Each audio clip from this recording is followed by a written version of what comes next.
November 11th, 1979. 11:23 in the evening. The radio crackles to life at Barcelona air traffic control, with words that turn routine monitoring into crisis. Flight Juliet Kilo 297.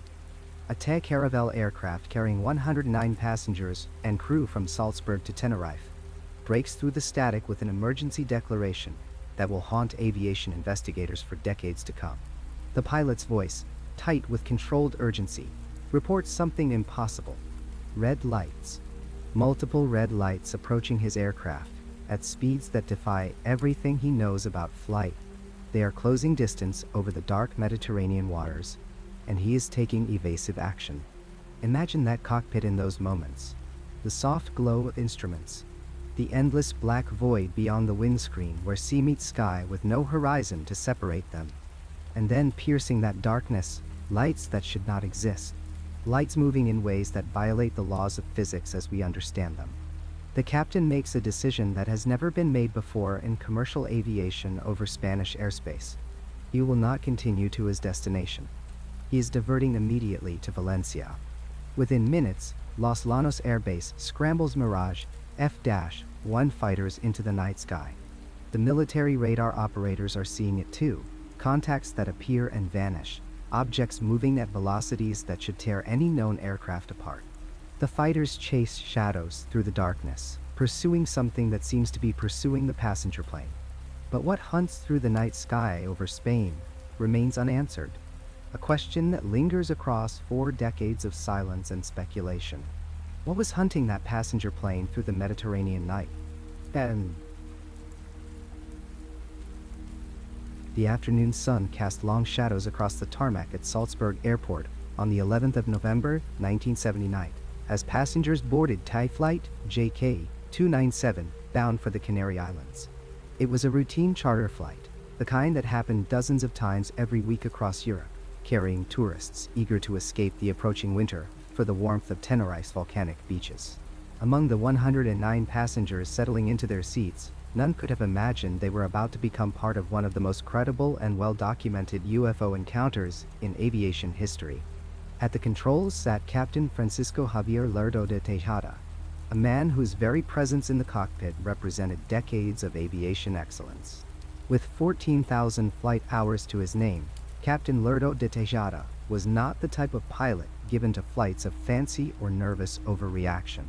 His logbooks told the story of a career built on precision and calm judgment, the kind of steady professionalism that kept passengers safe through storms, mechanical failures, and every conceivable challenge the skies could offer.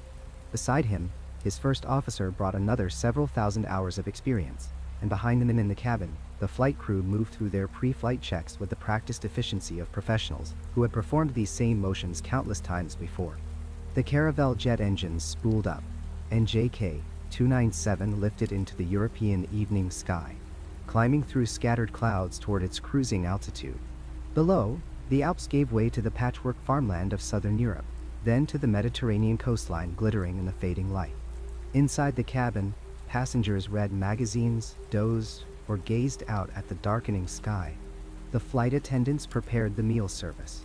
Everything proceeded exactly as it should, exactly as it had on thousands of flights before this one.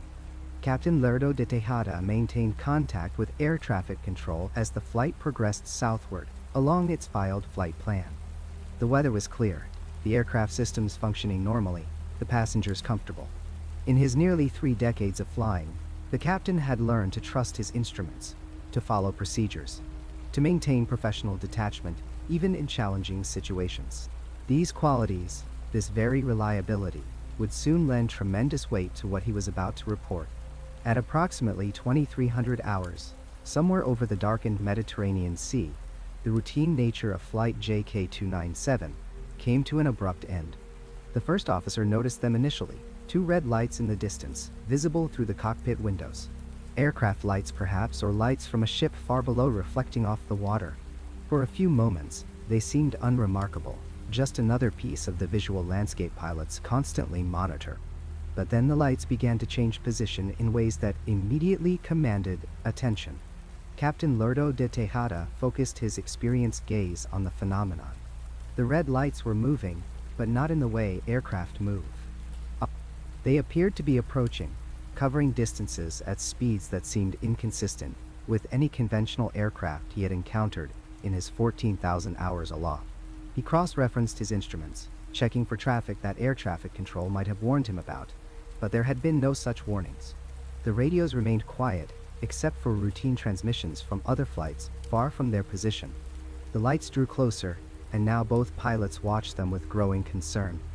These were not the steady navigation lights of another airliner, not the predictable strobes of a military jet passing in the night. The red lights moved with an erratic quality, darting and shifting in ways that violated everything the captain understood about aerodynamics and aircraft performance. They would suddenly accelerate, then stop, then move again at angles that no conventional aircraft could maintain without tearing itself apart from the G-forces involved. Captain Lerdo de Tejada reached for the radio, his voice steady despite the strangeness of what he was witnessing. He contacted Barcelona Air Traffic Control, reporting unknown traffic in his vicinity, lights performing unusual maneuvers. The controller's response confirmed what was becoming increasingly disturbing. There was no traffic in his area. No flights were scheduled anywhere near his position. Military aircraft? Negative. The skies around Flight JK-297 were officially empty, yet the lights continued their impossible dance outside his cockpit windows. The distance between the airliner and the unknown lights began to close more rapidly. What had been a curiosity was becoming a potential threat. The lights seemed to be pacing the aircraft now, matching its speed, maintaining a consistent distance but moving in ways that suggested intelligence, purpose, intentionality. They would dart ahead, then fall back, then move to the side in sharp angular movements that conventional aircraft simply could not execute. Inside the cockpit, the crew's voices carried a new edge, a tension that comes when experienced professionals encounter something outside their framework of understanding. Captain Lerdo de Tejada maintained contact with air traffic control, his transmissions becoming more urgent as the lights continued their approach. Other crew members confirmed the sighting. This was not a hallucination, not a trick of tired eyes or wishful thinking. Multiple trained observers were watching the same phenomenon, and none of them could explain it within the boundaries of known aviation. The passengers remained largely unaware of the developing situation.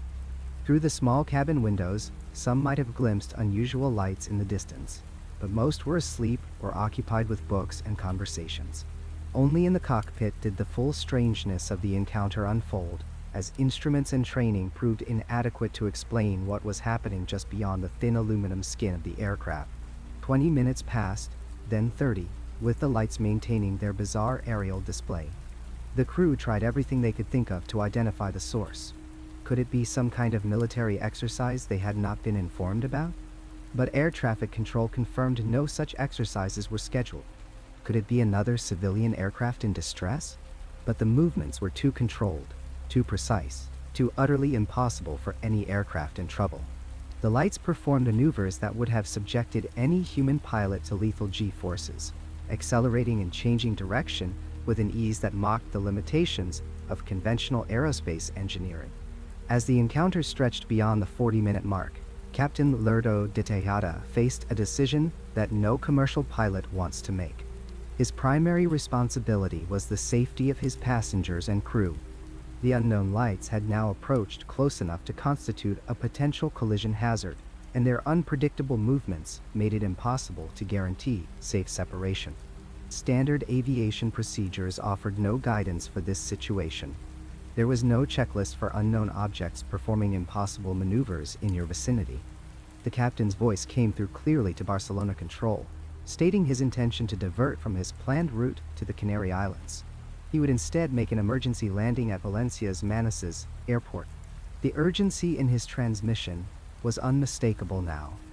The professional calm, strained by the reality of what he was experiencing. This was not a routine precautionary landing due to a sick passenger or minor mechanical issue. This was a captain with 14,000 hours of experience declaring that something in the sky was threatening his aircraft's safety, something he could not identify or predict. Air traffic control cleared Flight JK-297 for the emergency diversion. The captain banked the caravel toward Valencia, altering course significantly from his flight plan, sacrificing fuel efficiency and schedule adherence for the safety of an immediate landing. Behind him, confused passengers stirred as the cabin crew began preparing for an unscheduled arrival. Questions rippled through the cabin, but the full story remained confined to the cockpit, where the red lights continued their escort, following the airliner as it descended toward the Spanish coast. The lights maintained their presence as Flight JK-297 lined up for its approach to Manises Airport. Ground personnel prepared for the emergency arrival, emergency vehicles standing by as protocol demanded. And then, as the aircraft committed to its landing, the lights finally broke away, accelerating into the distance at speeds that left even the experienced flight crew struggling to process what they had witnessed. The Caravelle touched down safely at Manises Airport at approximately 0030 hours on the 12th of November, 1979. 109 passengers disembarked, most confused about the unexpected stop, but unharmed. Captain Francisco Javier Lerdo de Tejada shut down the engines and prepared to file a report that would make aviation history. For the first time in commercial aviation records, a scheduled passenger flight had been forced to make an emergency landing due to an encounter with unidentified flying objects. In the hours and days that followed, investigators would interview the crew extensively. Captain Lerdo de Tejada's credibility, his 14,000 hours of flight time, his reputation for steady judgment, all became crucial factors in how seriously authorities took the incident. This was not a report from an inexperienced pilot prone to panic. This was a veteran aviator with nearly 3 decades of professional flying, a man who had seen everything the sky could normally throw at an aircraft, reporting something that defied all conventional explanation. The Manises Incident, as it would come to be known, represented a watershed moment in UFO documentation. Here was a commercial flight, fully instrumented, crewed by experienced professionals, witnessed by multiple trained observers, forced to abandon its flight plan and execute an emergency landing because of an aerial phenomenon that no one could identify or explain. The physical evidence was undeniable. The flight had diverted. The emergency had been declared. The landing had occurred. These were matters of recorded fact, preserved in air traffic control logs and flight records. What had Captain Francisco Javier Lerdo de Tejada and his crew encountered in the skies over the Mediterranean that November night? The question remains officially unanswered, filed away in aviation incident reports and UFO databases, a puzzle that challenges our understanding of what shares the skies with our aircraft. But the captain's decision stands as a testament to professional judgment in the face of the unknown, a reminder that sometimes the most credible witnesses are those who have the most to lose by reporting what they have seen. The fluorescent lights hummed in the darkened control room at Valencia Air Traffic Control Center as the evening shift settled into what should have been a routine night. It was 1992, and the radar operators monitoring the skies over eastern Spain had no reason to expect anything unusual. Their screens glowed with the familiar green sweep of the radar arm, painting ghost trails of commercial flights moving along established airways. But, at approximately 11:45 post-meridian, something appeared on those screens that would challenge everything these experienced professionals understood about aviation and the laws of physics. Carlos Fernandez had been working as a radar controller for 12 years. He'd tracked thousands of aircraft, weathered storms, guided planes through emergencies, and prided himself on maintaining composure under pressure. But when the unidentified contact first materialized on his display, moving at a velocity that made the commercial airliners look motionless by comparison, he felt his mouth go dry. The return was solid, clear, and undeniable. This was not interference. This was not a ghost echo. This was something real, something substantial enough to reflect radar energy back to the receiver with perfect clarity. He reached for his headset, his hand trembling slightly, and called to his supervisor. The object on his screen was traveling at approximately 50 kilometers per hour, far exceeding the speed of any commercial aircraft. But speed alone wasn't what made his pulse quicken. He'd tracked military jets before, seen them streak across his display during training exercises. What froze him in his seat was what happened next. The contact stopped. Not gradually, not with the smooth deceleration that physics demanded, but instantly, as if someone had simply pressed pause on reality itself. Miguel Santos, working the adjacent sector at Barcelona Control Center, nearly 170 kilometers to the north, was experiencing the same impossible phenomena. His screen showed multiple contacts, between 3 and 5 distinct returns, all exhibiting the same physics-defying behavior. They would accelerate to speeds that should generate sonic booms heard across the entire coastal region, then halt in mid-air with no transition period whatsoever. The objects made turns that would subject any physical craft to gravitational forces measured in dozens, or even hundreds of times Earth's normal gravity. Right-angle turns at speeds exceeding 1,000 kilometers per hour.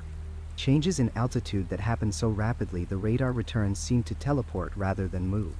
The truly disturbing element emerged when the controllers compared their observations in real time over secure communication channels. The objects weren't just appearing on civilian air traffic control radar. The Spanish Air Force installation at Torreon, near Madrid, was tracking the same contacts on their military systems. Two completely independent radar networks, operating on different frequencies with different equipment maintained by different organizations, were painting identical pictures. The probability of simultaneous malfunction affecting both systems in exactly the same way approached 0.0. Whatever these objects were, they possessed physical substance sufficient to reflect electromagnetic radiation across multiple wavelength bands. At Valencia Control, Fernandez watched as one of the contacts began to parallel a commercial flight, Iberia Flight 273, a Boeing 727 carrying 114 passengers, from Madrid to Palma de Mallorca. The unidentified object matched the airliner's course with precision that seemed deliberate. It maintained a distance of approximately 5 to 7 kilometers, moving when the commercial flight moved, adjusting its position to mirror every course correction the pilots made. The behavior suggested awareness, intention, and a level of flight control that surpassed anything in the known aerospace inventory of any nation on Earth. The radar operator felt a chill run down his spine as he watched this silent pursuit unfold on his screen. He had a responsibility to those passengers, to that crew, but what could he possibly tell them? That they were being followed by something that violated the fundamental laws of motion? That an object capable of instant stops and impossible accelerations had taken an interest in their aircraft? He made a decision in that moment to maintain radio silence about the tracking contact, to spare the flight crew and passengers the panic that would surely follow such a revelation. But he documented everything, noting the exact positions, speeds, and behaviors with meticulous precision. The military controllers at Torreon were under no such restraints about documentation. They immediately began recording the radar data, creating printouts that showed the tracks of these impossible objects with timestamps and position coordinates that could be verified and analyzed. Lieutenant Colonel Javier Sanchez, the senior officer on duty that night, ordered a complete recording of all radar returns, all radio communications, and all sensor data from the multiple tracking stations under his command. He understood that what they were witnessing would be questioned, doubted, and possibly dismissed unless they could provide irrefutable documentation. As the night progressed, the objects demonstrated additional capabilities that defied explanation.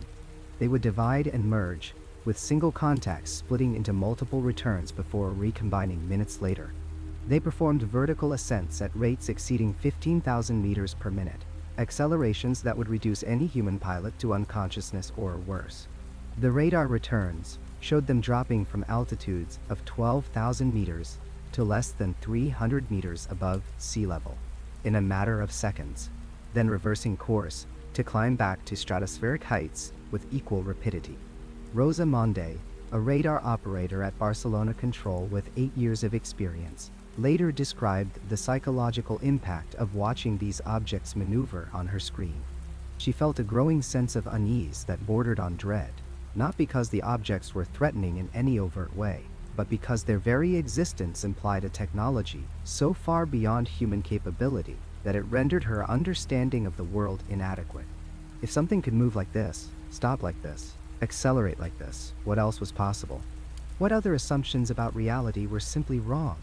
The communications logs from that night revealed a careful, professional language the controllers used to describe what they were seeing, even as the implications of their observations grew increasingly disturbing.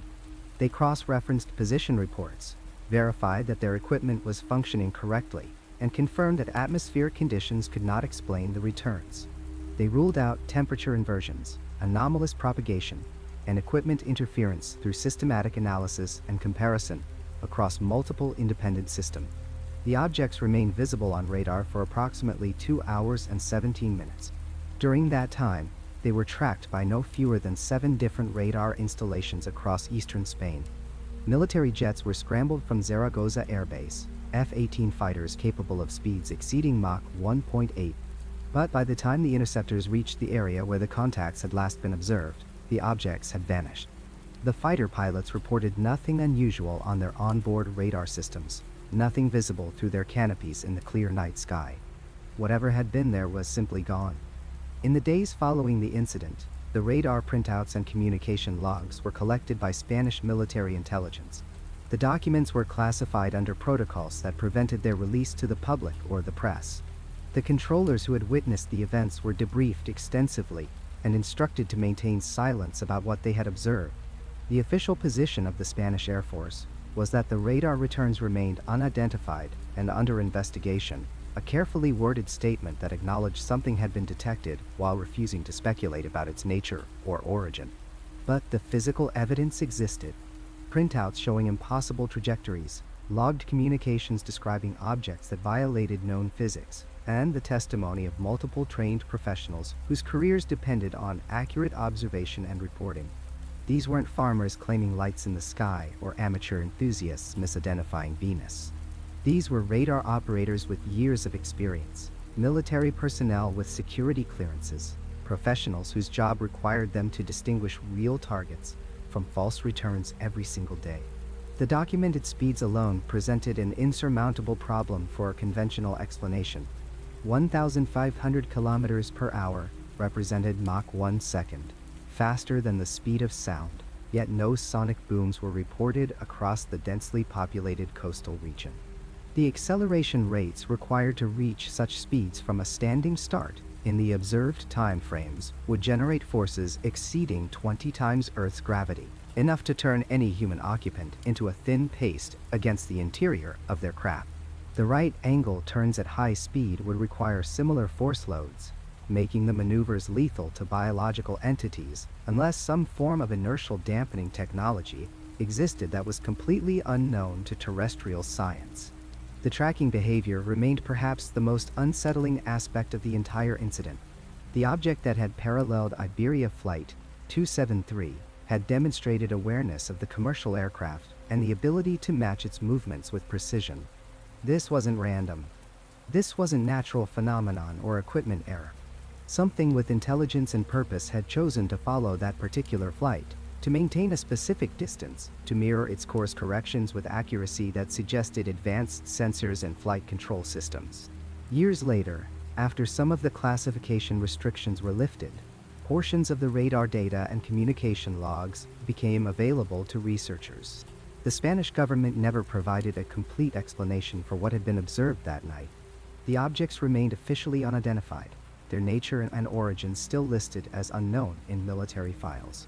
But the documentation survived, physical proof that multiple trained observers using sophisticated equipment had tracked something in the skies over Spain that possessed capabilities far beyond anything acknowledged to exist. The controllers who were there never forgot what they witnessed on their screens. Some left the profession shortly after, unable to reconcile what they had seen with their understanding of what was possible. Others remained, but carried with them the knowledge that the skies they monitored each day might hold more mysteries than answers, that the orderly world of flight plans and radar vectors could be disrupted at any moment by something that played by different rules entirely.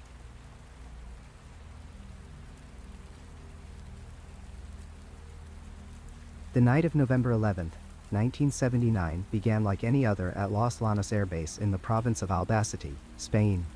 The sprawling military installation sat quiet under a cold autumn sky, its runways dark except for the occasional sweep of navigation lights. Inside the operations center, radar operators monitored their screens with the practiced disinterest of men who had watched countless commercial flights trace predictable paths across the Iberian Peninsula. But at 2300 hours, that routine shattered. The radar signatures appeared without warning. Multiple objects, unidentified, moving in ways that defied standard flight characteristics. They accelerated, decelerated, and changed direction with an agility that belonged to no known aircraft in 1979. The operators leaned closer to their screens, cross-checking frequencies, eliminating interference. The signatures remained, solid and inexplicable, now moving westward across the Valencia region at speeds that fluctuated wildly between subsonic cruise and velocities that pushed the boundaries of what their equipment could accurately measure. Within minutes, the scramble order went out. This was no drill, no scheduled intercept of a wayward civilian aircraft. This was a full alert mobilization, a peacetime deployment so rare that the ground crews moved with a mixture of professional efficiency and barely concealed excitement. The Mirage F-1 fighter jets, France's answer to the supersonic age, sat waiting in their hardened shelters. Sleek, deadly, and capable of speeds exceeding twice the speed of sound, these delta-winged interceptors represented the cutting edge of Spanish air defense. Captain Fernando Camara was already pulling on his flight suit when the operations officer found him. At 32 years old, Camara had accumulated over 2,000 flight hours in high-performance aircraft. He was a graduate of the Spanish Air Force Academy, a veteran of countless training exercises, and a pilot whose skills had been honed through years of discipline and practice. He was not a man given to flights of fancy or prone to misidentification. His reputation depended on accuracy, on the ability to assess situations with clarity under pressure. The briefing was terse and direct. Unknown aircraft had violated Spanish airspace. Multiple radar contacts confirmed their presence. Their flight characteristics were unlike anything in the known inventory of commercial or military aviation. Camara's orders were clear: intercept, identify, and if necessary, escort the intruders out of Spanish territory. If they proved hostile or refused to respond to radio contact, he had authorization to take further action. The weapons officer confirmed that his Mirage would carry a full combat load. This was not a simple identification run. The Spanish Air Force was taking no chances. Camara climbed into the cockpit of his Mirage F-1, the familiar smell of jet fuel and hydraulic fluid sharp in his nostrils. Around him, ground crew members scrambled through final pre-flight checks. The aircraft's ATAR Turbo-J engine, capable of producing over 15,000 pounds of thrust in afterburner, sat silent and cold, waiting for ignition. Camara ran through his own checklist with methodical precision, his gloved hands moving across switches and indicators with the muscle memory of thousands of repetitions. Radio check. Weapons systems check. Navigation systems online. Fuel load confirmed.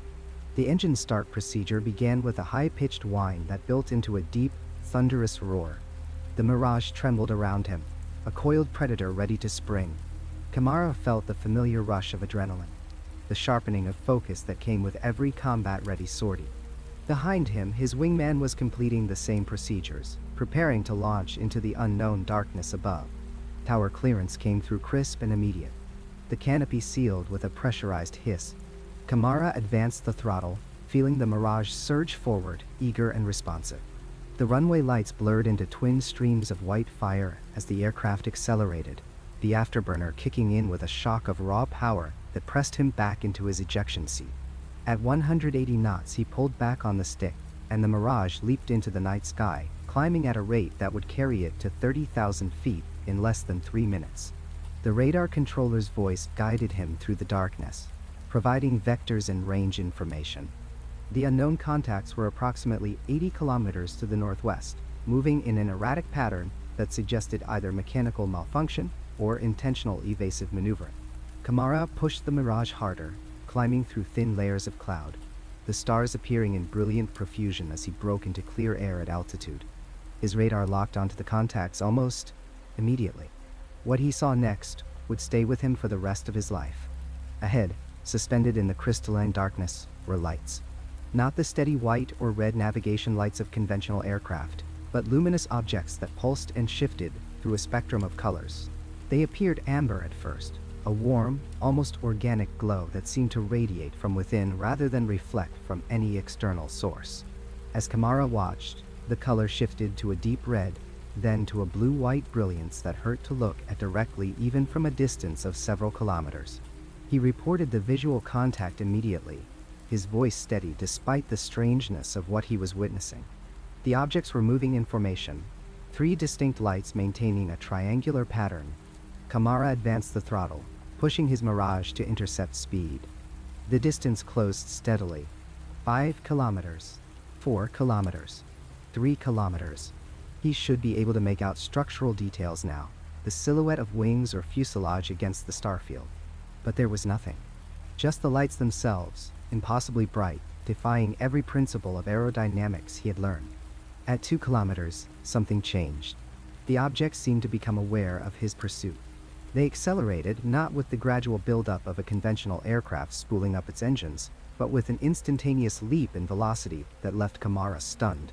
His airspeed indicator showed him flying at Mach 1.8, nearly 1,200 miles per hour, yet the distance between his Mirage and the objects was increasing rapidly. He pushed his aircraft to its limits, the afterburner roaring at maximum thrust. The Mirage shuddered as it approached Mach 2, the edge of its performance envelope. Wind friction heated the airframe. Fuel consumption rates climbed into the red zone. And still, the objects pulled away effortlessly, their lights now dancing across the sky in movements that violated every law of inertia. They stopped, reversed direction without apparent deceleration, climbed vertically at impossible angles. Kamara's radar struggled to maintain lock. The returns were inconsistent, fluctuating in intensity, as if the objects were somehow absorbing or reflecting radar energy in unpredictable ways. The controller on the ground confirmed the same anomalies on their more powerful installation radars. Whatever these objects were, they were solid enough to produce radar signatures, yet they moved with an agility that suggested they were somehow exempt from the normal constraints of mass and momentum. The pursuit continued across the Valencia region, Kamara pushing himself and his aircraft to the absolute limit of capability. Towns and cities slid past below, their lights marking the Spanish countryside in glowing constellations. He banked hard, following as the objects changed course again, now heading southwest. His wingmen struggled to keep pace, calling out positions and observations that confirmed everything Kamara was seeing. This was not hallucination or instrument error. Multiple trained observers, multiple radar systems, all tracking the same impossible phenomena. The objects changed color again, cycling through brilliant green to violet to white. They seemed to be playing with him now, allowing him to close the distance slightly before accelerating away again. Frustration mounted, mixing with a growing sense of awe and something approaching fear. In all his years of flying, in all his training and combat readiness exercises, nothing had prepared him for this. The objects were toying with a supersonic interceptor, the way a cat might toy with a mouse, demonstrating a technological superiority that was both fascinating and deeply unsettling. His fuel gauge demanded attention. The afterburner had consumed fuel at a prodigious rate. He had perhaps 10 more minutes before he would be forced to break off and return to base. Kamara made one final attempt to close the distance, diving from altitude to build additional speed, converting height into velocity in a desperate bid to get close enough for a clear identification. The objects waited until he was less than a kilometer away, close enough that he should have been able to see structural details even in the darkness. And then they simply vanished. Not gradually, not fading into the distance, but gone in an instant, winking out of existence as if someone had thrown a switch. His radar lost contact simultaneously. The ground controllers reported the same phenomenon. One moment, solid returns on multiple radar systems. The next moment, nothing but empty sky. Kamara circled the area where the objects had disappeared, searching visually, checking his instruments repeatedly for any malfunction that might explain what he had just witnessed. Everything functioned normally. The stars shone steadily overhead. The ground lights of Valencia glowed in the distance, but the objects were gone, vanished as completely as if they had never existed. The flight back to Los Llanos Air Base felt surreal. Kamara's mind replayed the encounter in obsessive detail, already dreading the official report he would have to file. How did one describe the indescribable? How did a decorated military pilot, a man whose career depended on credibility and sound judgment, report that he had pursued objects that defied the known laws of physics. The landing was routine, the Mirage touching down smoothly on the familiar runway. But nothing else about this night would ever feel routine again. In the debriefing room, under harsh fluorescent lights, Kamara and his wingman faced a panel of superior officers. They described what they had seen, carefully, precisely, using the clinical language of military aviation to document an experience that felt anything but clinical. The radar tapes were reviewed. The controller's logs were examined. Every piece of evidence pointed to the same impossible conclusion. Something had been out there, something that could outperform the most advanced interceptor in the Spanish arsenal, something that could appear and disappear at will. Captain Fernando Camara filed his official report in the early hours of November 12, 1979. It detailed the visual characteristics of the objects, their color changes from amber to red to blue-white and beyond. It documented their erratic movements, their impossible accelerations, their ability to stop and reverse direction instantaneously. It recorded the moment they vanished from both visual and radar contact simultaneously. The report was precise, factual, and signed by a pilot whose credibility was beyond question. The Spanish military never provided a public explanation for the events of that night. The report became part of the classified files, another piece of evidence in a growing global collection of military encounters with unexplained aerial phenomena. But for those who know where to look, who understand how to read between the lines of official documents and declassified records, Captain Camara's testimony stands as one of the most compelling cases in the history of military aviation. A trained observer, flying a sophisticated interceptor, pursuing objects that demonstrated capabilities far beyond any known technology of 1979, or perhaps even today. The Boeing 727 descended through the darkness toward Manises Airport, its cabin filled with 109 passengers who had just witnessed something that defied explanation. As the aircraft approached the runway, Captain Francisco Javier Lerdo de Tejada and his crew prepared for what they hoped would be an uneventful emergency landing. But the strangeness that had pursued them through the sky was not finished with Flight Juliet Kilo 297. In the control tower at Manises, air traffic controllers watched their screens with a mixture of relief and unease. The TAE flight was coming in safely, but something was wrong with the airport's systems.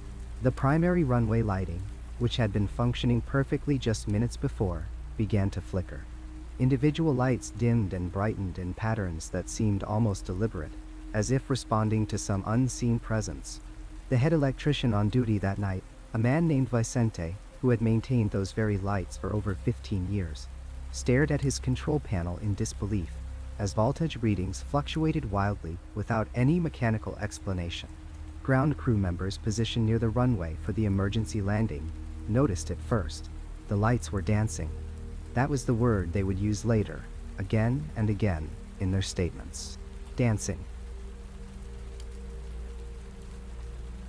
Not flickering randomly like a faulty connection, but moving in waves, sections brightening and dimming in sequence. One ground technician, Miguel Torres, had been stationed near the runway edge with emergency equipment. He described how the hair on his arms stood on end, how the air itself felt charged with static electricity, thick and heavy in a way he had never experienced in all his years working at the airport. As the aircraft's wheels touched down the runway at 11:45 in the evening, multiple ground personnel witnessed something that would haunt their testimonies for years to come. The red lights that had been tracking the aircraft, the same lights that had prompted Captain Lerdo de Tejada to make his emergency diversion, had followed the plane all the way to Manises. They hovered now at the periphery of the airport, just beyond the reach of the runway lights, suspended in the night sky like watchful eyes. Carlos Dominic, a baggage handler working the night shift, stood frozen beside his tractor as he watched the objects. He counted 3 distinct lights, each one maintaining a perfect triangular formation. They pulsed with that same deep crimson color that passengers aboard the flight had described, a color that seemed almost alive, organic in its intensity. He later told investigators that the lights appeared to be observing the landing, tracking the aircraft's progress down the runway with what felt like purposeful attention. Inside the aircraft, passengers pressed against the windows, desperate to see if the lights were still there. Many of them were crying, some from relief at being safely on the ground, others from the profound shock of what they had witnessed. A schoolteacher from Barcelona named Rosa Martinez described how she could see the objects from her window seat even as the plane taxied toward the terminal. "They hung in the air like lanterns," she said, "but no lantern ever made gave off light like that. The intensity varied," she explained, brightening and dimming in what almost seemed like a breathing pattern. The runway lighting failures grew more severe as the aircraft came to a complete stop. Entire sections of lights went dark, then blazed back to life at full intensity, brighter than their normal operating levels. Vicente, still monitoring his instruments in the electrical control room, watched helplessly as circuit breakers tripped and reset themselves. The power consumption meters showed impossible readings, surges of electricity flowing through the system that should have blown every fuse and burned out every bulb, yet somehow the infrastructure held, straining under an invisible force. Airport Director Juan Ramon del Moral made the decision to bring the passengers off the aircraft as quickly as possible. The jetway was extended, and the doors were opened, but even this simple procedure was complicated by electrical anomalies. The jetway's motor stuttered and stalled 3 times before finally locking into position. The terminal lights in Gate 12 flickered in rhythm with the runway lights outside, creating a strobe effect that added to the surreal atmosphere. As the 109 passengers filed off the aircraft, many were still looking out the terminal windows, searching the night sky for the lights they had seen. Flight attendant Carmen Lopez, who had served this route for 6 years, later described the faces of those passengers as they disembarked. They were not the typical expressions of tired travelers reaching their destination. These were the faces of people who had seen something that shattered their understanding of reality. Some were pale and shaking. Others seemed to be in a state of shock, moving mechanically, their eyes distant and unfocused. Several passengers refused to leave the airport that night, afraid to venture out under a sky that might still hold those watching lights. Ground witnesses in nearby towns had been experiencing their own encounters that evening, events that would only be correlated with the Manises landing later when investigators began compiling a comprehensive timeline. In the small town of Chest, approximately 20 kilometers from the airport, local resident Alfonso Perez reported that every light in his house had gone out at exactly 11:43 in the evening, just 2 minutes before Flight Juliet Kilo 297 touched down. His was not an isolated case. 47 households in the area reported simultaneous power failures, all occurring within a 3-minute window of the aircraft's landing. What made these power disruptions particularly unusual was their selective nature. In some streets, odd-numbered houses lost power while even-numbered homes remained lit. In other areas, only certain electrical devices were affected. Television sets would shut off while lights remained on. Refrigerators would stop running while electric stoves continued to function. The local power company, Iberdrola, sent emergency crews to investigate but found no physical damage to power lines, no blown transformers, no explanation whatsoever for the widespread disruptions. Maria Sanchez, a resident of the town of Court de Pable, was hanging laundry in her backyard when she saw brilliant red lights moving across the sky in the direction of the airport. She called her husband and 2 teenage children outside, and all 4 of them watched as 3 objects, each glowing with that distinctive crimson light, moved silently overhead. Her husband, a rational man who worked as an accountant, described feeling an overwhelming sense of unease as the objects passed. "The air seemed to vibrate," he said, a low-frequency sensation that he felt in his chest rather than heard with his ears. In the town of Torrent, night watchman Eduardo Ramirez was making his rounds at a textile factory when the entire facility lost power. In the sudden darkness, illuminated only by emergency battery lights, he stepped outside and witnessed what he initially thought was a helicopter hovering low over the factory grounds. But as his eyes adjusted, he realized the object made no sound. It was roughly circular. He estimated perhaps 15 to 20 meters in diameter, and it glowed with a deep red light that pulsed like a heartbeat. He stood transfixed for what he estimated was 2 or 3 minutes before the object suddenly accelerated upward and disappeared into the night sky. The moment it vanished, power returned to the factory. Back at Manises Airport, the situation in the terminal was descending into controlled chaos.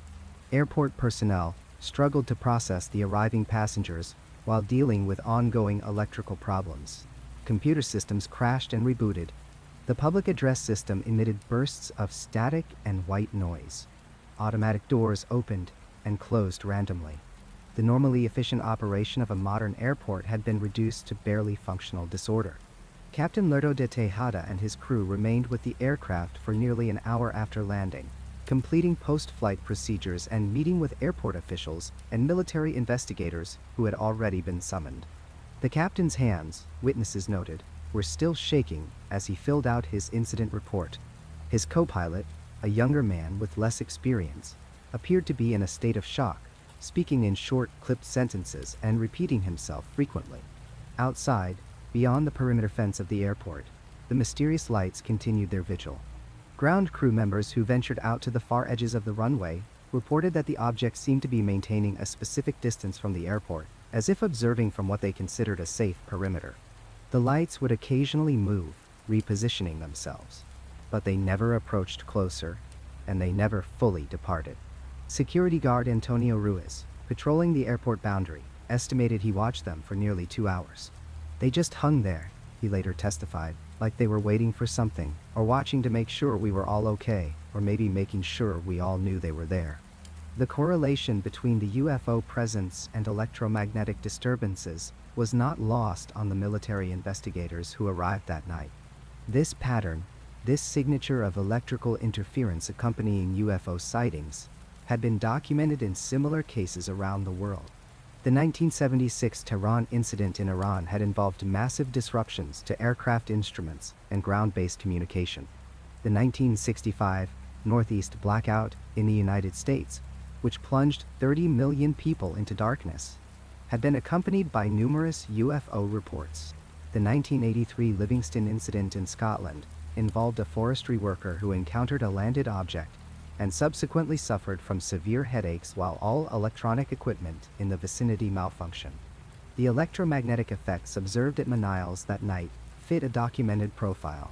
The selective nature of the failures, the voltage fluctuations that should have destroyed equipment but didn't, the way power seemed to be drained from systems only to be suddenly restored. These were not the hallmarks of conventional electrical problems. They suggested an external influence, something drawing power from the environment, or perhaps radiating an energy field that interfered with electronic system. As midnight approached, and then passed, the lights finally began to move away from the airport. Multiple witnesses watched as the objects rose higher into the sky, their red glow gradually diminishing with distance.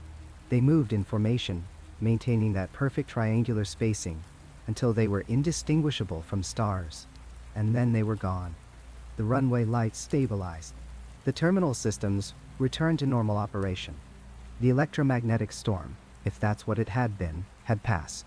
But the 109 passengers who had experienced it, the ground crew who had witnessed it, and the residents of nearby towns who had lost power during those crucial minutes, would carry the memory of that night for the rest of their lives. Something had followed that aircraft to its landing. Something had watched and waited, its presence felt in every flickering light and every failed circuit, and when it finally departed, it left behind more questions than answers, and a lingering unease that settled over Manises Airport like morning fog. The morning after the incident, the silence was more deafening than any alarm could have been. While Barcelona stirred to life below, while commuters rushed to work and students hurried to class, a very different kind of morning was unfolding in the upper echelons of Spain's Air Force Command. Behind closed doors in Madrid, senior officers were already gathering, their faces grave as they reviewed the preliminary reports that had flooded in during the night. Something had happened over Catalonia, something that couldn't be ignored, dismissed, or quietly buried. Too many people had seen it. Too many systems had recorded it. And now, they had to decide what to do about it. The Spanish Air Force opened an official inquiry within 48 hours. It was a decision born not from curiosity, but from necessity. This wasn't some isolated report from a farmer claiming lights in the sky, or a lone pilot who might have been disoriented. This was an incident that had been witnessed simultaneously from the ground, from commercial aircraft, and from military jets. It had been tracked on radar at multiple installations, Fighter pilots had pursued it at speeds that pushed their aircraft to operational limits. The paper trail was already too extensive, the witness list too credible, and the implications too serious to simply file away and forget. The investigation team was assembled with military precision. Senior officers from the Air Defense Command, specialists from radar operations, intelligence analysts accustomed to evaluating aerial threats, all brought together under a mandate that was both clear and impossible. Determine what happened. Identify what was seen. Explain the unexplainable. They began with the most reliable sources, the trained observers whose testimony would carry weight in any official report. Captain Fernando Camara was among the first to be interviewed. He sat across from a panel of officers in a stark conference room, the fluorescent lights humming overhead, and recounted his experience with the kind of detail that only a seasoned pilot could provide. He described the initial radar contact, the visual confirmation as he closed distance with the object, the impossible maneuvers that defied every principle of aerodynamics he had studied and practiced throughout his career. He spoke of the object's appearance, its luminosity, the way it seemed to respond to his approach. His voice was steady, his recollection precise. He had nothing to gain from embellishment and everything to lose from dishonesty. This was his official testimony, and he knew it would follow him for the rest of his career. The panel listened with expressions that revealed nothing. They took notes. They asked for clarification on speeds, distances, altitudes. They requested details about his aircraft systems, whether any malfunctions had been noted, whether he had felt any physical effects during the encounter. Camara answered each question with the same measured professionalism. No, his systems had functioned perfectly. No, he had experienced no physiological symptoms. Yes, he was absolutely certain of what he had seen. Yes, he understood how it sounded. No, that didn't change what had happened. The other Mirage pilots were interviewed separately, their accounts cross-referenced and compared. The consistency was striking and troubling in equal measure. Each pilot described the same basic sequence of events, the same visual characteristics, the same impossible flight performance. Minor details varied, as they always do among independent witnesses, but the core testimony aligned with disturbing precision. These were men trained to observe, to react, to analyze threats in real time. Their credibility was their currency, and they were spending it on a report that threatened to make them sound unhinged. The commercial crew from the TAE flight told their story to a different set of investigators. They had been flying a routine approach when their instruments had gone haywire and something had appeared alongside their aircraft. The pilots described the object, the co-pilot's attempts to photograph it, the sudden maneuvers it had performed before vanishing. The passengers who had seen it were identified and contacted. Some agreed to interviews. Others declined, unwilling to attach their names to something so strange. But those who did speak confirmed the basic fact. They had seen something. Something that shouldn't have been there. Radar operators from Barcelona Control Tower, from the military installation at Parets, from the Regional Air Traffic Management Center, all were questioned extensively. The transcripts of these interviews reveal a fascinating pattern. The operators were matter-of-fact, almost clinical in their descriptions. They dealt in data, in blips on screens, in transponder codes and altitude readings. What they had tracked that night didn't fit any known pattern. The speeds were wrong. The maneuvers were impossible. The lack of any identifying signature was unprecedented. But the data didn't lie. Something had been there, moving through controlled airspace, appearing and disappearing from their screens in ways that suggested either technology far beyond anything in conventional aviation or some fundamental misunderstanding of what they had been observing. Ground witnesses presented a more complex challenge. There were dozens of them, scattered across the region. Some had called police. Others had contacted newspapers. A few had simply told their families and friends, adding their accounts to the growing chorus of people who had seen something that November night. The investigation team selected the most credible reports for follow-up.I. A police officer who had been on patrol and had stopped his car to watch the lights maneuvering overhead. A group of university students who had been walking home and had observed the object for several minutes. A retired airline captain who had witnessed the incident from his apartment balcony and had immediately recognized that what he was seeing was unlike any aircraft he had encountered in 40 years of flying. Each interview added another layer to the official record. Each testimony reinforced the central, inescapable conclusion that something had occurred, something witnessed by too many people to dismiss, tracked by too many systems to explain away as error or misidentification. But what that something was remained frustratingly, maddeningly unclear. The investigation expanded to consider conventional explanations. Could it have been a weather phenomenon? Meteorologists were consulted. The atmospheric conditions that night had been unremarkable. No unusual weather patterns, no temperature inversions that might create optical illusions, nothing that could account for solid radar returns or the sustained visual observations from multiple vantage points.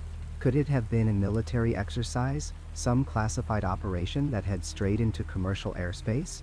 Inquiries were made through secure channels. The Spanish military had no operations in that area that night. Neither did NATO. Queries to Allied forces yielded nothing. Could it have been experimental aircraft, some secret prototype being tested without proper coordination? The investigation pursued this angle with particular vigor, recognizing that it offered the most palatable conventional explanation. But the technology described by the witnesses, the performance characteristics tracked on radar, were beyond anything in known development. The speeds, the maneuvers, the apparent ability to accelerate without observable means of propulsion, all pointed to capabilities that didn't exist in any Air Force's inventory. Not in 1994. Not even in the classified world of black projects and experimental programs. As the weeks of investigation stretched into months, a different kind of pressure began to mount. Captain Camara found himself at the center of an unwelcome spotlight. Within the close-knit community of military aviators, whispers began. Some of his fellow pilots supported him, vouching for his character and competence. Others were less charitable. Questions were raised, not officially but in the casual cruelty of military culture, about his judgment, his perception, even his fitness for duty. The psychological evaluation he was required to undergo was routine for any pilot involved in an unusual incident, but it felt like an accusation nonetheless. He passed it without issue, but the fact that it had been necessary at all left a mark. The official report he had submitted was circulated among senior officers, analyzed by intelligence specialists, and ultimately became a source of both fascination and embarrassment for the command structure. Camara was called in for additional questioning, asked to review his statement, given subtle and not so subtle opportunities to reconsider his account, to acknowledge the possibility of error, to provide the institution with a graceful exit from an increasingly uncomfortable situation. He declined each implicit offer. His testimony stood because it was true. What he had seen was what he had reported. If that made him a source of ridicule or career damage, so be it. The alternative was to lie, and that was not something he was willing to do. The pressure to close the investigation grew as it became clear that no satisfactory conventional explanation would be found. The Air Force had opened a very public door with this inquiry, and now found itself unable to walk through it to any comfortable conclusion. Documents were classified, stamped with security designations that would keep them from public view for decades. The official stance became one of careful ambiguity. Yes, an incident had occurred. Yes, it had been investigated thoroughly. No, there was no evidence of any threat to national security. No, there would be no further public comment. This satisfied no one. The media continued to report on the case, often sensationalizing it beyond recognition. UFO researchers seized on it as evidence of extraordinary visitation. Skeptics dismissed the whole affair as mass hysteria and radar glitches.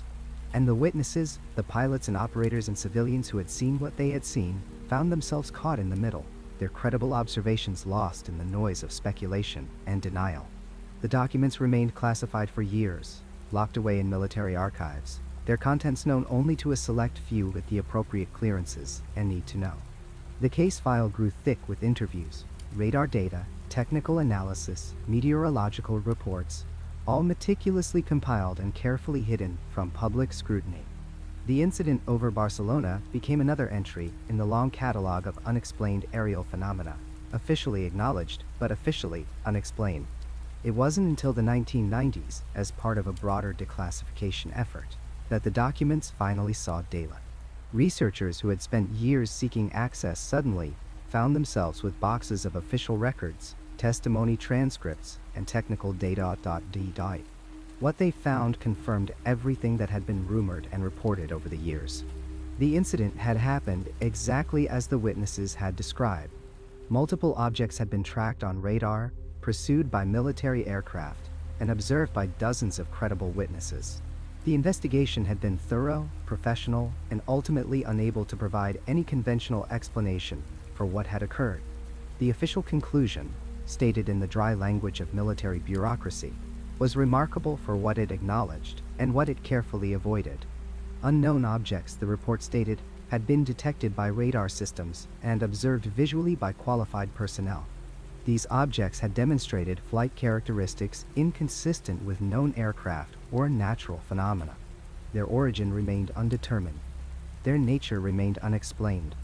The investigation had found no evidence of threat, no indication of foreign military activity, and no satisfactory conventional explanation. The case remained open, in the technical sense, though no further active investigation was planned. But what the declassified documents revealed most clearly was what they didn't contain. There were gaps in the testimony, sections of interviews that had been redacted or removed entirely. There were references to analysis that wasn't included in the released files, to consultations with experts whose findings weren't documented. There were radar tracks that showed unusual patterns in the moments before and after the main incident, suggesting that what had been witnessed might have been part of a larger phenomenon, one that extended beyond that single night over Barcelona. The investigation had deliberately left things out. Whether this was for reasons of security, to protect sensitive sources or methods, or because the findings were simply too troubling to include in a public document, remained unclear. What was certain was that the official record, comprehensive as it appeared, was incomplete. The full story of what had been investigated, what had been discovered, and what conclusions had been reached in classified briefings for senior officials remained hidden. And so the case stands today. Officially investigated, officially documented, officially unexplained. A night when the skies over Spain became a stage for something that defied explanation, witnessed by people whose training and credibility demanded to be taken seriously, recorded by systems designed to detect and track aerial objects, and ultimately filed away in the category of phenomena that challenge our understanding of what's possible. The pilots who chased something they couldn't identify, the operators who tracked it on radar, the civilians who watched it from the ground, all became part of an official mystery, their testimony preserved in documents that confirm the impossible while offering no answers to explain it. The comfortable explanations came quickly. They always do when something challenges the boundaries of what we accept as possible. Within days of the Manises Incident, on November 11, 1979, aviation authorities and skeptical investigators began constructing their theories, each designed to explain away what Captain Francisco Javier Lerdo de Tejada and his crew had witnessed over the skies of Valencia. Each theory appeared rational on its surface, a life raft of normalcy in an ocean of uncertainty. But when subjected to the harsh light of evidence, to the documented facts of that November night, these explanations dissolved like morning fog, leaving behind something far more troubling than the mystery itself. The plasma phenomenon theory emerged first from certain scientific circles. Atmospheric plasma, they suggested, could account for the glowing red lights that paced the supercarotene flight. Ball lightning, or rare ionization events in the upper atmosphere, might create luminous objects that could track an aircraft, perhaps drawn by the plane's electrical systems or the ionization trail it left through the sky. On paper, the theory possessed a certain elegance. Plasma phenomena do occur in nature, and their behavior can sometimes appear unusual, even seemingly intelligent. But this explanation requires us to ignore virtually every specific detail of what actually transpired that night. Consider the performance characteristics documented by multiple witnesses and confirmed by radar. The objects that intercepted Flight JK-297 executed controlled maneuvers at speeds that shifted from hovering to extreme velocity within seconds. They maintained precise formation relative to the aircraft. They responded to the plane's movements, matching altitude changes and course corrections. Ball lightning does not pursue aircraft across hundreds of miles of airspace. Atmospheric plasma does not maintain station alongside a moving target while simultaneously appearing on military radar installations. The plasma theory asks us to believe in a natural phenomenon that behaves with precision and apparent purpose, that coordinates its movements with human technology, that appears and disappears on command across vast distances. It stretches the definition of plasma physics beyond recognition, creating a supernatural explanation disguised in scientific terminology. Then there is the small matter of the electromagnetic effects. The Manises Incident involved radio interference that corresponded directly with the proximity of the unknown objects. When the lights drew near, communications degraded. When they withdrew, systems normalized. Plasma disturbances might theoretically cause radio interference, but not with this level of correlation to visual sightings and radar contacts. The skeptics who propose this theory must explain how natural plasma formations coordinate their electromagnetic emissions with their physical movements relative to a specific aircraft. They must explain why this phenomenon, if natural, is not a regular occurrence affecting flights worldwide. They cannot. The weather balloon explanation represents another attempt to force the unexplainable into a conventional framework. Perhaps what the crew saw was a high-altitude research balloon, its instruments catching the light at sunset, its reflective surfaces creating the appearance of something extraordinary. Perhaps the radar contacts were spurious returns or atmospheric anomalies. Perhaps the experienced flight crew, in conditions of poor visibility and stress, simply misidentified something mundane.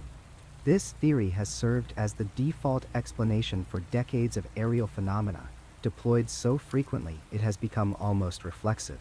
But it collapses under the weight of witness testimony and documented performance. Weather balloons do not accelerate from stationary positions to speeds exceeding commercial aircraft. They do not execute controlled turns or maintain active pursuit of moving targets. The object witnessed by Captain Lerdo de Tejada and his crew changed position rapidly, maneuvered with apparent intelligence, and forced an emergency landing through the persistence of its approach. Military radar tracked these objects across significant distances, recording velocities and trajectory changes incompatible with any balloon system, research platform, or atmospheric probe. The balloon theory also fails to account for the multiplicity of contact. This was not a single misidentified object drifting on air currents.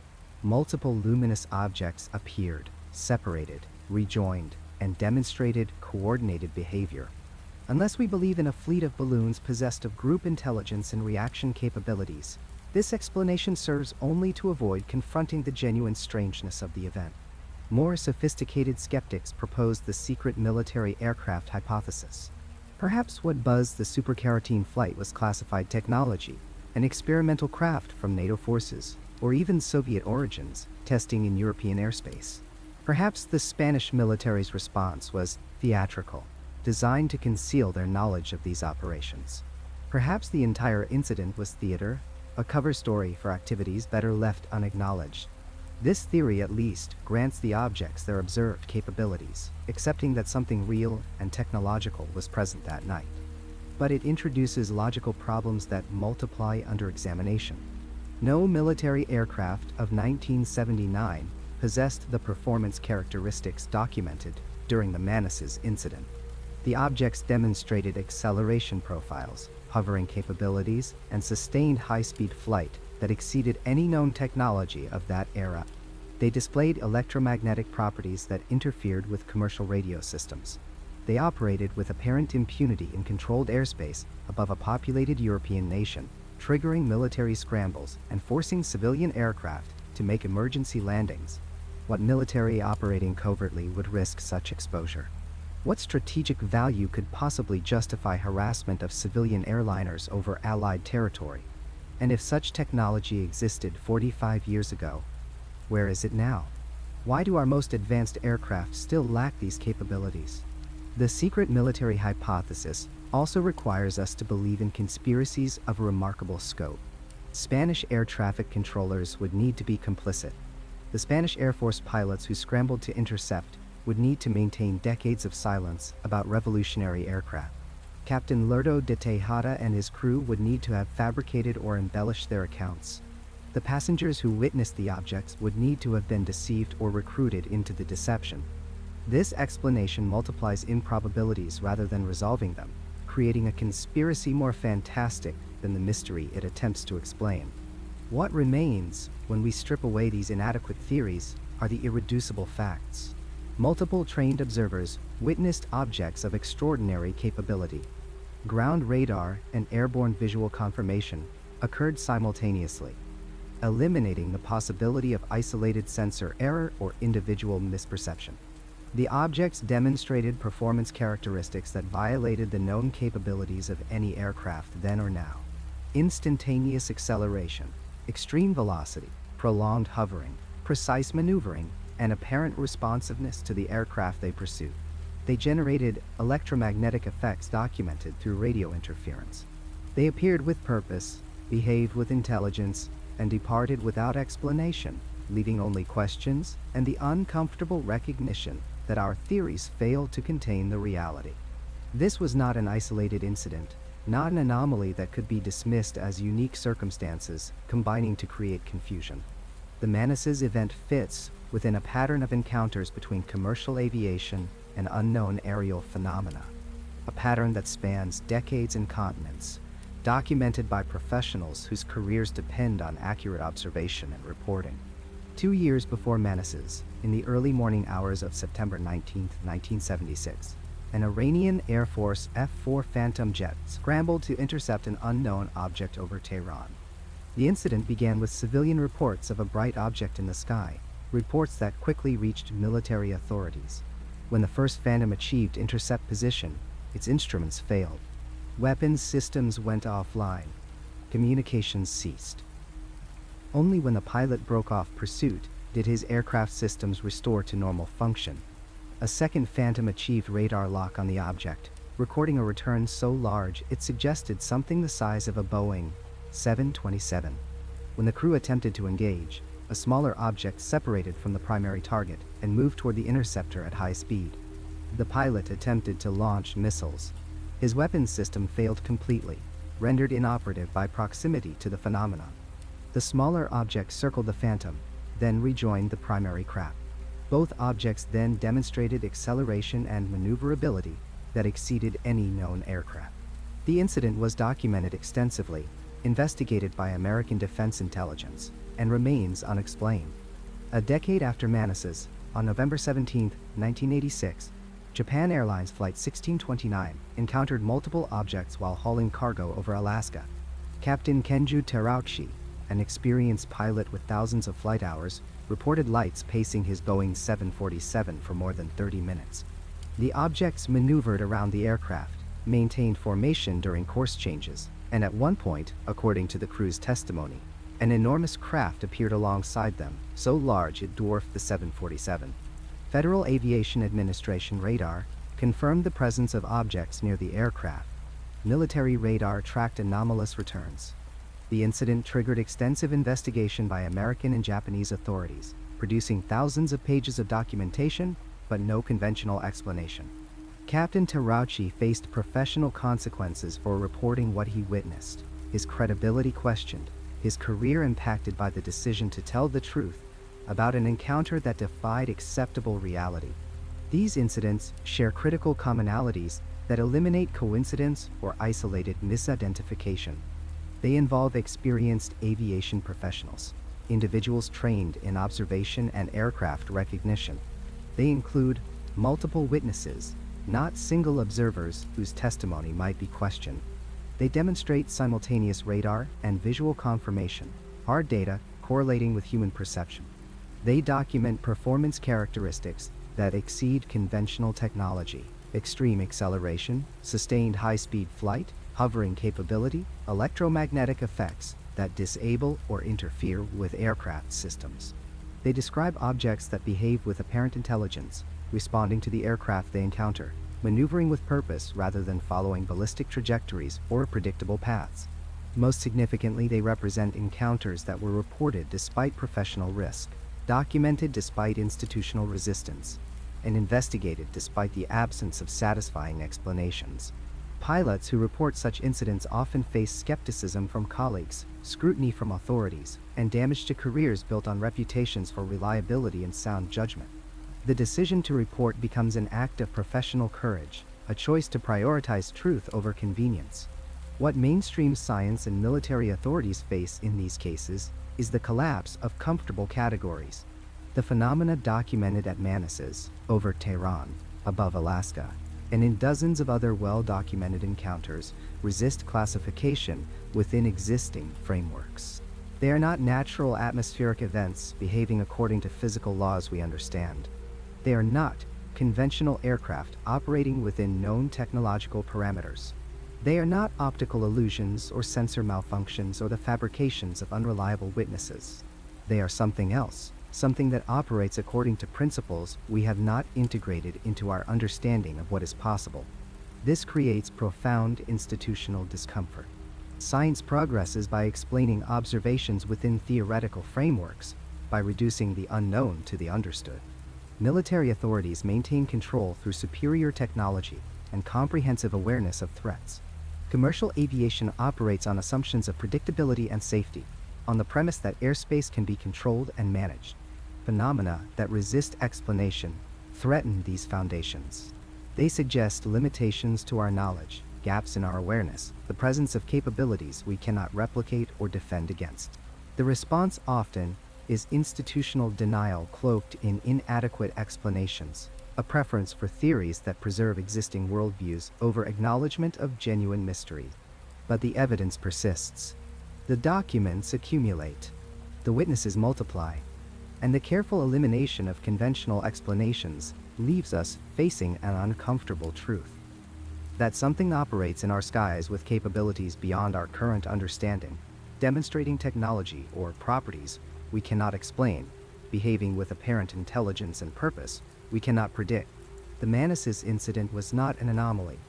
It was a window into a pattern of encounters that continue, documented by credible witnesses, confirmed by multiple sensors, and dismissed by authorities unwilling to confront what the evidence suggests. That we cannot explain these events does not make them disappear. It only reveals the limits of our explanations and the depth of mysteries that remain unresolved in the spaces above us. 4 decades have passed since the night of June 3, 1979, and Flight JK-297 remains locked in official files as an unexplained incident. The passage of time has not dimmed the mystery. Instead, the years have only sharpened the questions, because everything that should make this case easy to dismiss actually makes it harder to ignore. Consider the evidence that refuses to go away. Multiple highly trained commercial pilots, men whose careers depended on sound judgment and clear perception, all witnessed the same phenomena. These were not amateur skywatchers or conspiracy enthusiasts. Captain Lerdo de Tejada had logged thousands of flight hours. Captain Camara was a decorated military pilot with combat experience. First Officer Franz was trained to spot and identify aircraft under the most challenging conditions. These men knew what belonged in their airspace and what did not. They reported their observations through official channels, submitted to debriefings, filled out incident reports, and stood by their testimony despite the professional risk. Pilots who report UFOs often face mockery, career stagnation, and questions about their mental fitness. Yet these men never wavered. The radar data compounds the mystery. Military installations tracked anomalous returns that matched the visual sightings in time and location. These were not weather balloons drifting on air currents or commercial aircraft following flight paths. The objects appeared on screens, operated by trained military radar technicians who understood the difference between atmospheric interference and solid targets. The returns showed velocities and maneuvers that defied conventional aircraft capabilities. Objects accelerated without the gradual speed increase that jet engines require. They made turns that would generate G-forces fatal to any human pilot. They moved in ways that violated our understanding of inertia and propulsion. The radar operators documented what they saw, and those records went into military files that have never been fully released to the public. Then came the official response, which tells its own story. When Captain Lerdo de Tejada radioed Mexico City Air Traffic Control about the pursuing objects, the military scrambled fighter jets within minutes. This was not a casual decision. Interceptor aircraft represent expensive resources that are not deployed lightly. The Mexican Air Force sent 2 jets piloted by experienced combat aviators into the night sky based on radar confirmation and pilot testimony. Captain Camara and his wingman flew a pursuit that should have ended quickly if the targets were conventional aircraft or natural phenomena. Instead, they engaged in a chase that pushed their F-5 jets to maximum performance without ever closing the distance. The military committed significant resources to investigating something in their airspace, documented the entire event, classified the findings, and then released only a fraction of what they collected. The electromagnetic interference adds another layer that cannot be easily explained away. Multiple electronic systems aboard Flight JK-297 experienced simultaneous malfunctions while the objects were in proximity. Navigation instruments gave conflicting readings. Radio communications crackled with static that cleared when the objects withdrew. The autopilot disengaged without explanation. These failures followed a pattern consistent with powerful electromagnetic fields, yet no known aircraft in 1979 generated that level of interference. Even today, our most advanced military jets do not emit electromagnetic radiation strong enough to disrupt a commercial airliner's systems from hundreds of meters away. The interference was documented, noticed by air traffic control when radio quality degraded, and logged in the flight's official record. Something in the sky that night was generating energy in ways our technology still cannot replicate. 4 decades of investigation, speculation, and analysis have produced no satisfactory explanation. The official files remain classified or heavily redacted. The Mexican government has released statements acknowledging the incident, but offering no conclusion. The United States military, whose radar installations also tracked portions of the event, has never publicly commented on what their systems recorded that night. The silence from official sources is deafening, made more troubling by the credible evidence that something extraordinary occurred. The lingering questions haunt anyone who examines this case closely. Why did these objects seem to pursue a commercial airliner carrying 109 people? If they were foreign military aircraft testing Mexican airspace, why reveal themselves so dramatically? If they were experimental technology from any nation on Earth, what propulsion system allowed such maneuvers in 1979, when our most advanced jets were still bound by conventional physics? More unsettling still, what technology could perform those maneuvers even today? Our fastest military aircraft remain limited by G-forces that would kill human pilots, by fuel consumption that limits flight time, by the basic physics of thrust and drag. The objects tracked that night seemed unconstrained by any of these limitations. The incomplete release of military files raises darker possibility. What information remains hidden in classified archives? What did the radar tracks show that has never been made public? What did the fighter pilots report in their debriefings that contradicts the sanitized official narrative? The partial disclosure suggests authorities know more than they have shared, that the complete picture would raise questions they prefer not to answer. Captain Lerdo de Tejada, in interviews given years after his retirement, never softened his account. He remained certain of what he witnessed that night. He spoke of objects that moved with purpose and intelligence, that seemed aware of his aircraft and chose to approach it. He described maneuvers that no human pilot could survive and no known aircraft could perform.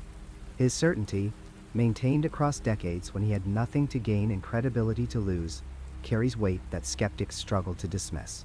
Captain Camara's testimony from the fighter cockpit adds military precision to the mystery. He pursued targets his radar confirmed, pushed his jet to performance limits trying to intercept, and came away convinced he had encountered something beyond our current understanding of physics.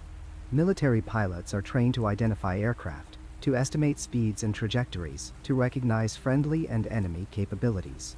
Camara knew he was chasing something that operated outside those parameters. His insistence that the objects defied known technology comes from a man trained to know exactly what our technology can and cannot do. The most unsettling reality is that Flight JK-297 was likely not unique. Commercial pilots around the world report similar encounters with disturbing regularity, though most remain unreported for fear of professional consequences.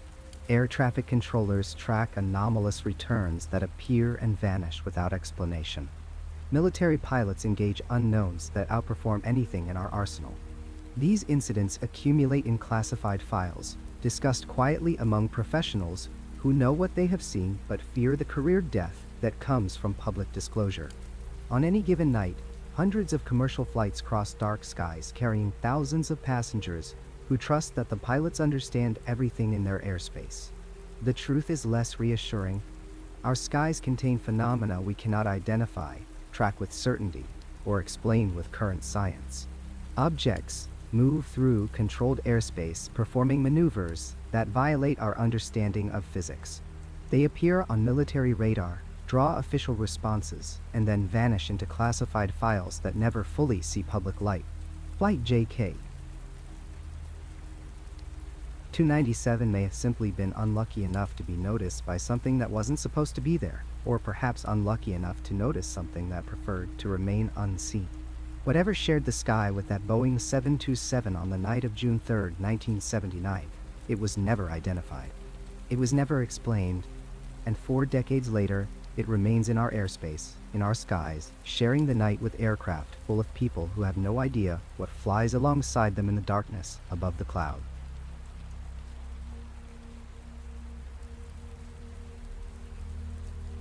That's where this journey ends for tonight. If you made it all the way here, subscribe and hit the bell for more long-form stories like this. Check out the videos on screen for more right now. Drop your own experiences in the comments below. Thanks for listening, and I'll see you in the next one.